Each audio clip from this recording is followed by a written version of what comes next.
I'm not gonna waste your time. If you have been doing all the right things but you're still not gaining muscle, there might be some underlying causes.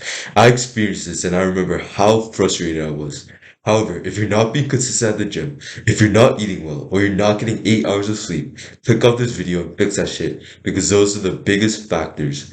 I made a full video on building an aesthetic body linked in the description. The first reason you're not getting muscle is training like a bitch.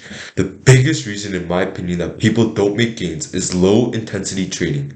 You should only be able to do 2 or less reps before you finish your set.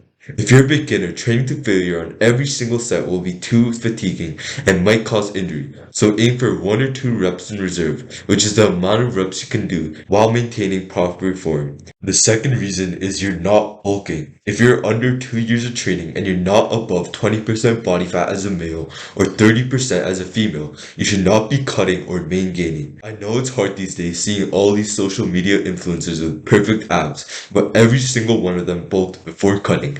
If you want to look good, you first need to have muscle built, because if you cut and you didn't build any muscle, you're just gonna look skinny. The third reason you're not making progress is under recovery. There's no such thing as overtraining, but there is such a thing as under recovery. Like my previous tip, you need to be eating more calories than you burn so that your body can actually focus on building muscle. To do this, go on the TDE calculator and put in your info. Then it should give you a maintenance calorie. To stimulate muscle growth, you should be eating 3 to 500 calories above it with good foods.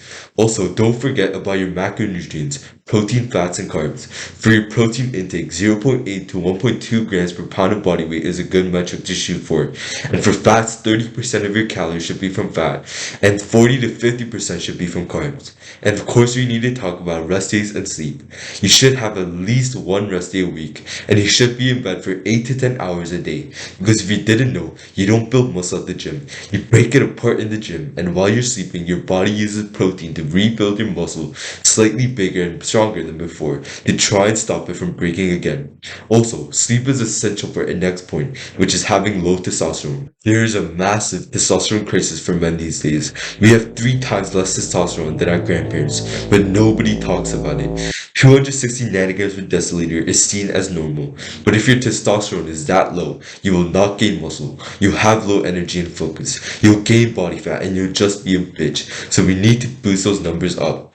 I saw the study done by Jeremy Ethier where there were 3 groups. Group A took testosterone while lifting, Group B took testosterone without lifting, and Group C was natty while lifting.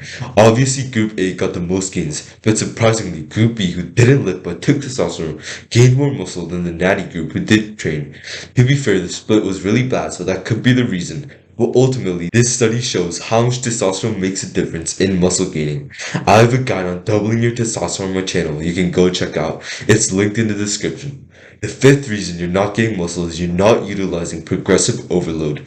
This is also a huge factor in making muscle. If you're not frequently increasing the reps or weight each time you work out, you will gain absolutely nothing because your body will get used to the same stimulus.